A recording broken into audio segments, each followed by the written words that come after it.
So in today's video, we'll be talking about how EA doesn't want to stop giving Evos to Rafael Leao and how the market's reacted in the last 24 hours.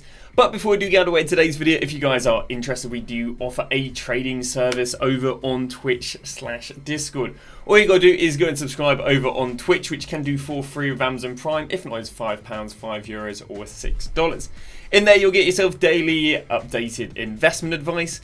Some investments that are done really well is just some midday flips. For example, Company went from 315 to 445, and we got Kirks who went from 190 down with rewards up to 215. So some really nice flips there. And if you guys do want some additional support, you can subscribe over on Patreon for the ability to ask me and the other experts questions consistently through the day.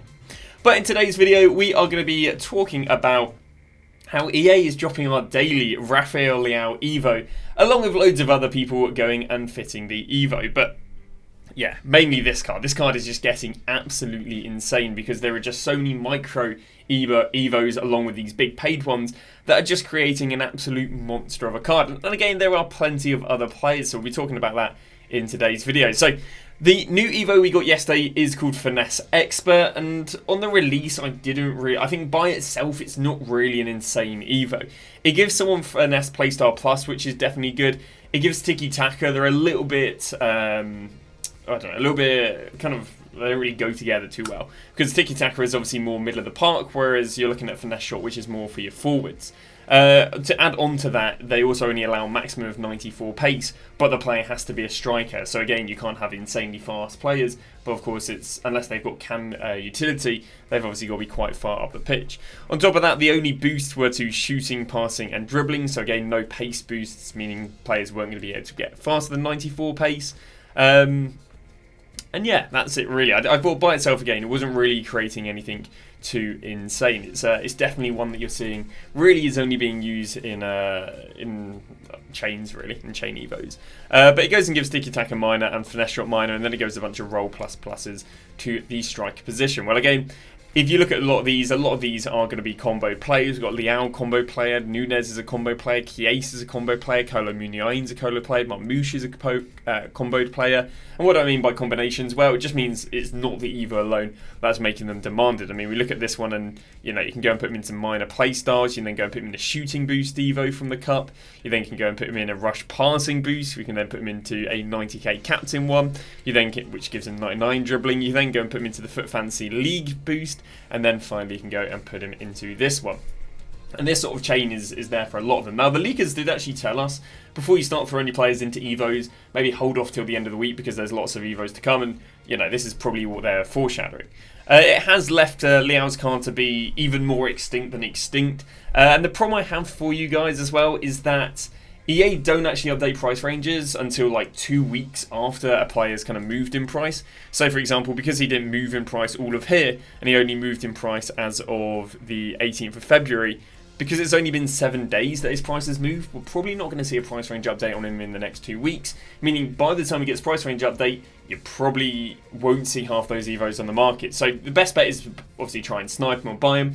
Best opportunities, Div Rivals on Thursday morning. If not, it will be from 6 PM to 8 PM on a Friday, Saturday, Sunday, especially if we get tradable lightning rounds, like we did with the 15 times 85. But yeah, I can see in the last 5 days, he's never actually sat on the market. In fact, if we go look at sales history, this normally shows us if they're sitting on the market for a second or not. Yeah, you can see there is literally no sales data, which means these cards have not sat on the market since really the 21st. They've not sat on the market, but in reality, I mean, you know, there's only 2 cards sitting on the market each 24 hours. So yeah, very, very rare card. Don't expect him to be sitting on the market. I mean, how does this card look? Insane. He's got Rapid Playstyle Plus, Finesse Playstyle Plus, but then minor playstyles. He's got Incisive Passing, which is amazing, Whipped, which is great. Trickster, I'm not quite sure if the minor one's any good, but he's got Quick Step, he's got himself Power Shot, Press Proven, Tiki Taka. He's got a really, really nice card. Then we look at the rolls. He's got, you know, roll plus pluses as left wing, and then multiple roll plus pluses as a striker. This donning 4-star skills and 5-star skills, 4-star weak foot just means he's an absolutely insane card because he's 6'2" as well. So he's an absolute unit on top of having insane dribbling, pace, and shooting. And yeah, this kind of follows through of loads of other players. You can see Chiesa goes and fits, 1, 2... This is his 3rd paid Evo, but there's like 6 Evos in this chain. insane.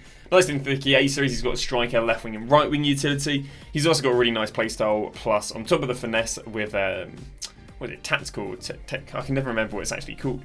Pace being 93, shooting 91 and dribbling 99. Really, really nice card. Obviously, for the sake of it being fun, it would have been nice if he had 5-star skills, but it's not the end of the world. He's got himself playstyle pluses as left wing and striker as well, which again is great utility. So another really nice combination card there. That has actually pushed Chiesa, who was already very rare because he was being used in the active Foot Fancy League Cup. It rose him from 8.5 to extinct to 10k. It's got a much higher chance of dropping over the weekend like Leao, so don't expect this card to be anywhere near as rare as Leao. So if you guys do want to go for someone you can actually buy on the market, then you've got Chiesa. Someone who was a bit more surprising that they didn't really rise with yesterday's Evo was Kolo. Again, ends up with a crazy card.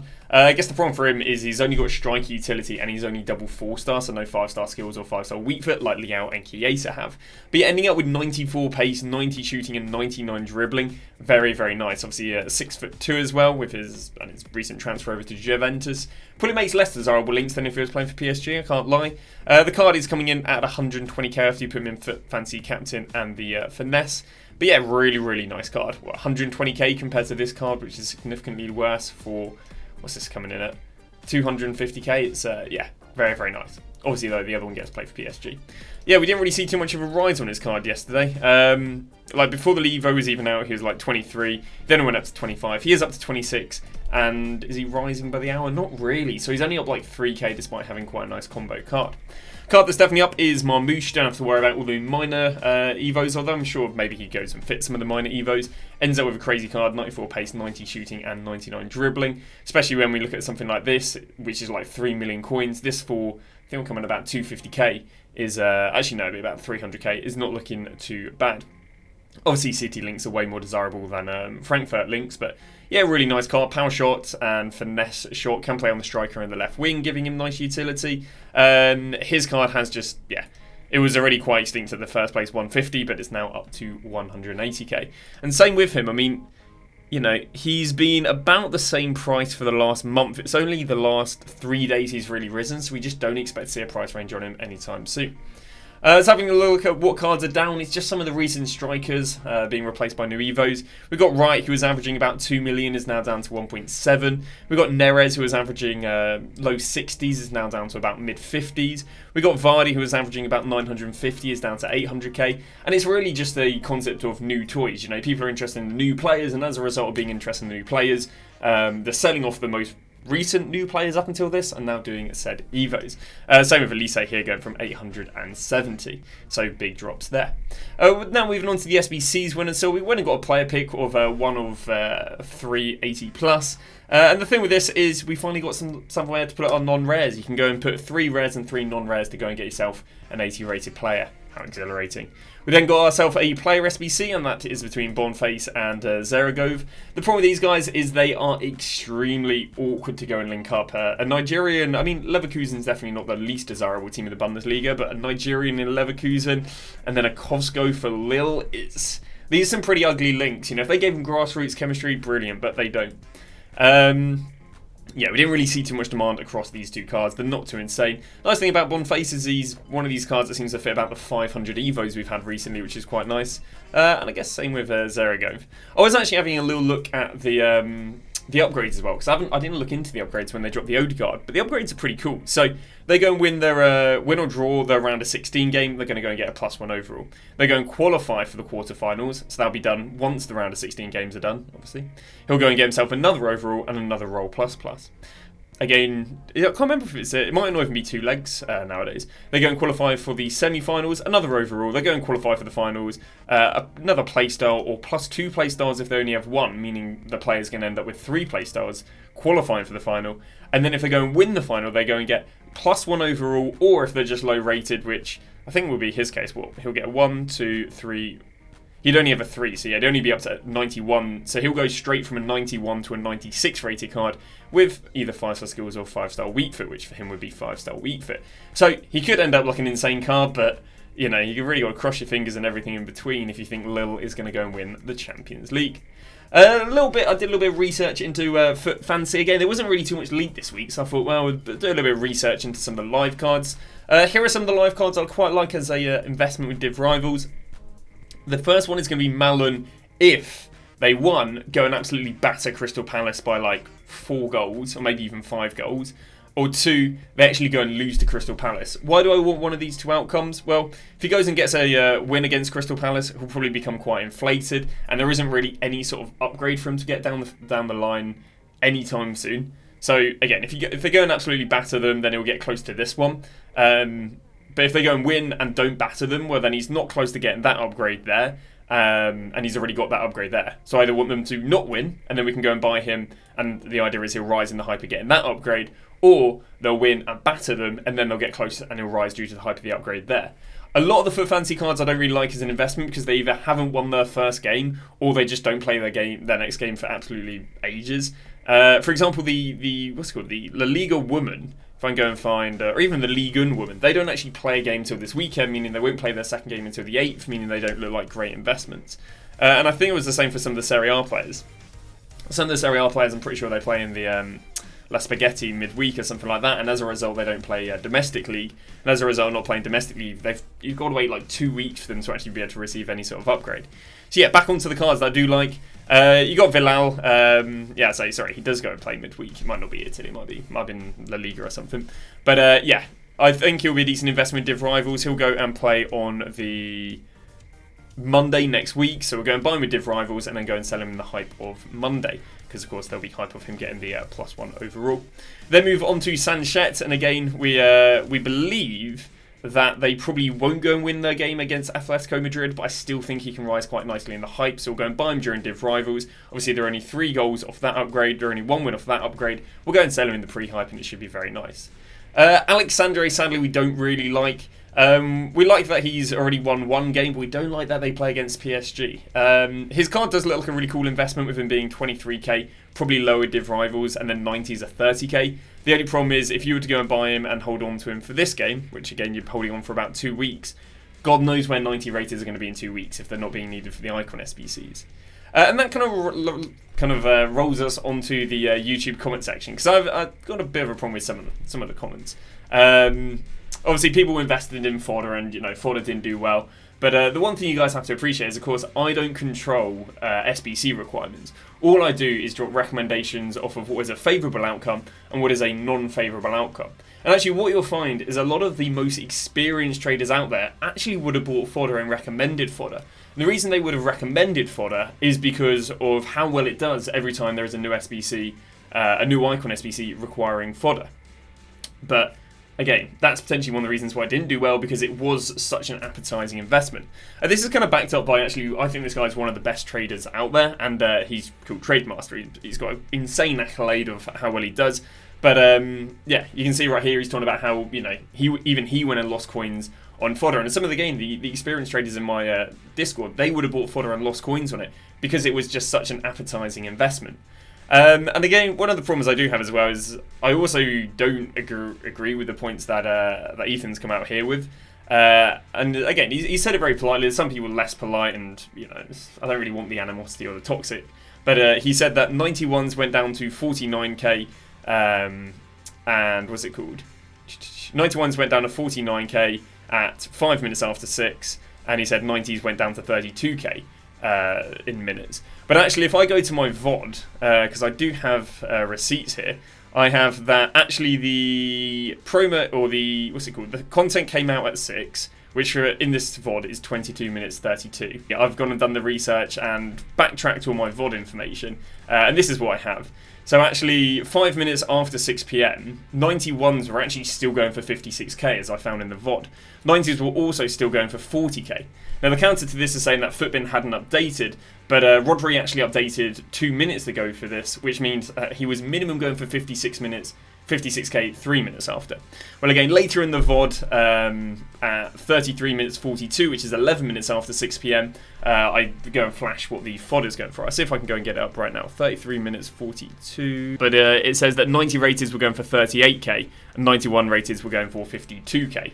So again, this was 11 minutes after content, and 90s were still 38, and 91s were still 53, whereas he says that 5 minutes after, 90s were down to 32k, which you can see there were loads there, which means, you know, all that would had to have happened is one or two being updated. You would have seen it being 32k, and they said 91s were down to 49k, but you can see right there they're 53k. That even 17 minutes after 6 p.m. content, 90s were still going for 37k, and 91s were still going for 52k. So even 17 minutes after content, they still weren't as low as stated. And the other thing he then went and said was that the investments that were called after going all in at 6:30 on Sunday, that's fair. I did recommend, you know, going all in on fodder and then going and buying metas. But what you've got to appreciate is not everyone is going to be going all in when you recommend all inners, and some people might have their weekly teams or X, Y, and Z. So that's why even if I recommend an all in, it's not like I wouldn't go and recommend any investments through the week, because not everyone is going to invest when you say. And he also said, unless you're willing to get your account banned, you'll never get in the meta investments prices on the guide. Now, I take more offense with this because this is actually something I take pride in not doing. I see a lot on Twitter, you'll see people say that, oh, they recommended a card at 500 coins and they went up to 5k for an Evo. And I'll be actually trading on stream, and I would have checked that player about a minute after 6 p.m. and it would have been 2k because they would have been up in pre-hype. So I do think there's a lot of fake stuff on Twitter where no one's buying them for that price. So I try and take a lot of pride in going, do you know what? I'll recommend people to pay over the price for them to be able to actually get them, rather than, you know, putting what looks like a better price at a lower price, but no one actually goes and gets them at that price. And I can actually show you that, you know, this statement is actually just straight up wrong. If I go to the meta investments, these were called at 7:30, so the golds were called at 10:30, and the special cards were called at, the special cards were called at 7:30, as you can see right here. But the gold cards were called at 10:30 because I thought they might have dropped a little bit of Div Rivals. So if I go up here, we can go and look at LaCroix, who again was called at 7:30 at 61k. Well, if I actually go here, we can see that on the Sunday, when again I called him to go and buy him at 61k at 7:30, you would have had 1, 2, 3, 4, 5, 6, 7, 8 hours where he would have popped up for that cheap. Another example is Alphonso Davies. Alphonso Davies, we recommended people to go and buy at 10:30 at 1.8k. And if we go to 10, you can see that 1, 2, 3, 4, 5, 6, 7, 8, 9 8 hours where he was below the price I recommended. We then move on to a more expensive card like Van der Ven. If we can go and find in the Discord, which again he was called at 7:30 to go and buy at 75k, you had 1, 2, 3, you had about 4 individual hours where it would have been buyable. Now I understand it says 77 there, but if you've ever tried to buy something that's 77 or 80k, you would have very easily been able to go and buy it at 75k. Another example here is Carl Walker, and again, Carl Walker we recommended at 3.1k at 10:30, and you can see that you would have been able to buy him at 3.1k for 1, 2, 3, 4, 5, 6, 7 hours. Howard again is another example. Howard we recommended at 19k at 7:30, and you can see that you could have bought him for 1, 2, 3, 4, 5, 6, 7, 8, 9, 10. 10 hours. So that's why I'm not really too happy about comments like that, because it's just straight up lying. You know, I also, on top of that, because I'm aware that lots of people are going to invest in them, you can see that I recommended a whole host of players. It wasn't that I recommended hundreds of people are going and buying 4 players. We probably had like a list of like 30, because I'm self-aware that lots of people want to get on investments, and as a result, you have to give lots of different sort of avenues and opportunities, rather than just getting everyone on one investment. Again, if you guys do have any questions, do feel free to drop them down below in the YouTube comment sections, but I thought, you know, I might as well just prove that they're just straight up wrong statements, because they're stuff that I take pride in not doing. But there we go, there's that. Thank you very much for watching, and we'll see you guys tomorrow with a brand new video.